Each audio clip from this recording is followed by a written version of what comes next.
Welcome to my channel. Noor Mukadam 18 تاریخ کو اتوار کے رات 9:15 بجے اپنے گھر سے نکلی اور لگ بھگ آدھے گھنٹے بعد 9:45 بجے ظاہر کے گھر پہنچ گئی تھی، جبکہ نور نے 19 جولائی کو پیر کی صبح 9:50 پر اپنے ڈرائیور خلیل کو فون کیا، جس کے بعد اس نے کئی بار ڈرائیور سے رابطہ ہوا۔ نور مقدم کے ڈرائیور خلیل نے جی نیوز سے گفتگو میں انکشاف کیا کہ نور مقدم نے اسے فون کی اور کہا کہ اسے فوری طور پر 7 لاکھ روپے چاہیے، جن کا والدین کو پتہ نہ چلے۔ ڈرائیور کے مطابق اس نے نور مقدم سے کہا کہ وہ 7 لاکھ کا انتظام نہیں کر سکتا،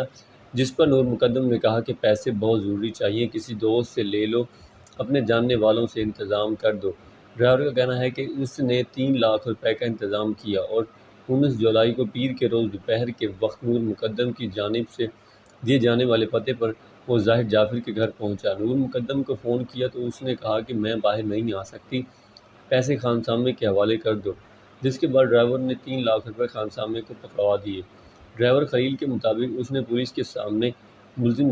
ظاہر جعفر کے خانسامے کی شناخت کر دی ہے، جبکہ ڈرائیور نے یہ بھی انکشاف کیا ہے کہ جب نور مقدم نے اسے پہلی بار فون کیا تو کہا کہ والدین کو بتا دو کہ میں لاہور جا رہی ہوں۔ ڈرائیور جب والدین کو لاہور سے متعلق بتانے گھر کے اندر گیا تو نور مقدم کے والدہ نور مقدم کے والد سے اسی معاملے پر بات کر رہی تھیں اور والد کہہ رہے تھے کہ کل عید کا دن ہے اور نور لاہور کیوں جا رہی ہے۔ ڈرائیور کے مطابق وہ سمجھ گیا کہ نور مقدم نے اپنے والدہ کو فون کر دیا ہے، اس لیے وہ کچھ کہے بغیر وہاں سے واپس آ گیا۔ تحقیقات کرنے والے ذرائع کے مطابق نور کا اپنی والدہ سے رابطہ تھا اور نور نے اپنی زندگی کے آخری روز یعنی 20 جولائی کو منگل کے دن صبح 10 بجے اپنی ماں سے ٹیلی فون پر بات کی تھی۔